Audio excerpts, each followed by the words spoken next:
जय श्री दादाजी।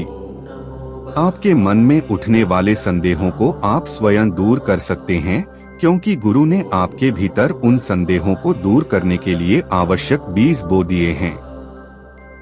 गुरु अपना भौतिक रूप त्याग सकते हैं, लेकिन यह नहीं सोचना चाहिए कि वे अकारण या अचानक चले जाएंगे।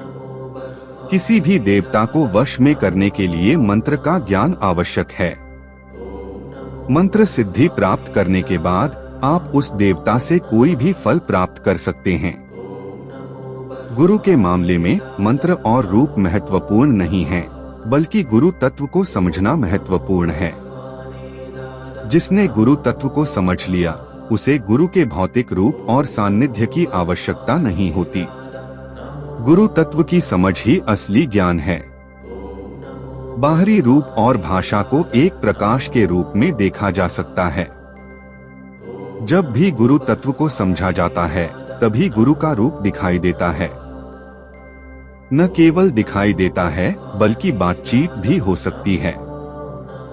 आप गुरु से अपने संदेहों को दूर कर सकते हैं और उनसे बातचीत कर सकते हैं। किसी भी मंत्र के संबंधित देवता रूप हमेशा एक जैसा होता है। चाहे कोई भी जप करे, वही रूप दिखाई देता है। लेकिन गुरु के मामले में ऐसा नहीं है। गुरु मंत्र सभी गुरुओं के लिए एक ही होता है, लेकिन गुरु के रूप और मंत्र के बीच कोई विशेष संबंध नहीं होता। इसलिए गुरु तत्व ही प्रमुख है। गुरु तत्व सभी के लिए एक जैसा नहीं हो सकता। जिस गुरु ने किसी को क्या उपदेश दिया, वही उनके लिए प्रमुख है। वह गुरु तत्व और गुरु रूप उनके लिए शाश्वत होते हैं। चाहे वे कितनी भी पुनर्जन्म लें, वही रूप उनके सामने दिखाई देता है। जो तत्व उन्हें बोधित किए गए, वे ही उनके लिए प्रेरणादायक होते हैं। अन्य धर्मों की तुलना में वे ही प्रमाण होते हैं। आखिरकार यदि कृष्ण स्वयं आकर कुछ नया उपदेश दें या आदेश दें, तो उन्हें कहना चाहिए, मेरे गुरु रूप में आकर बताएं, तभी मैं सुनूंगा। एक गुरु रूप और तत्व कुछ लोगों के लिए ही संबंधित होते हैं, लेकिन राम कृष्ण आदि के रूप और तत्व पूरे विश्व के लिए संबंधित होते हैं। ऐसे ही असली अवतार होते हैं। अवतार और अंशों में यह अंतर होता है। जब गुरु द्वारा आवश्यक गुरु तत्व बोध पूरा हो जाता है और शिष्यों में आवश्यक बीज बो दिए जाते हैं, जिससे वे भविष्य में आने वाले संदेहों को स्वयं दूर कर सकें, तभी गुरु अपना भौतिक रूप त्याग देते हैं। देश काल और परिस्थितियों में बदलाव के कारण उत्पन्न होने वाले नए संदेहों और संशयों को गुरु कैसे दूर करते थे और वे उन परिस्थितियों में कैसे व्यवहार करते थे, इसके लिए शिष्यों को गुरु के स्थान पर खड़े होकर उन्हें दूर करने की क्षमता प्राप्त करनी चाहिए।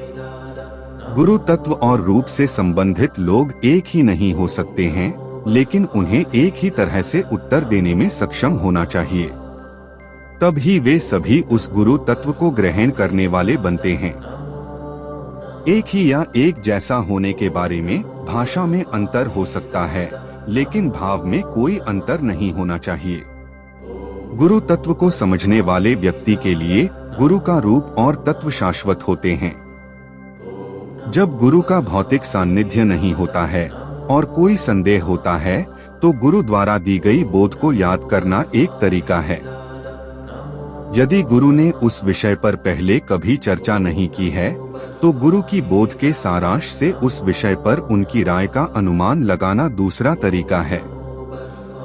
गुरु के रूप को ध्यान में लाकर और उनसे सीधे पूछकर उत्तर प्राप्त करना एक अन्य तरीका है। गुरु के रूप और उस कांति को अपने भीतर स्थापित करना एक ऐसी प्रक्रिया है जिसे पहले कभी अलग से प्राप्त नहीं किया जा सकता है। आमतौर पर यह स्थिति धीरे धीरे प्राप्त करने के लिए कही जाती है, लेकिन यदि आप साधना के माध्यम से इसे प्राप्त कर लेते हैं, तो यह देखे बिना कि आप कितना प्राप्त कर सकते हैं, जो लोग इस फल को प्राप्त कर सकते हैं, वे ही उत्तम गुरु हैं। ऐसे गुरु के तत्व को प्राप्त करने वाले ही धन्य हैं। गुरु के तत्व से ही जीवन में सच्ची शांति और ज्ञान प्राप्त होता है। जय श्री दादाजी।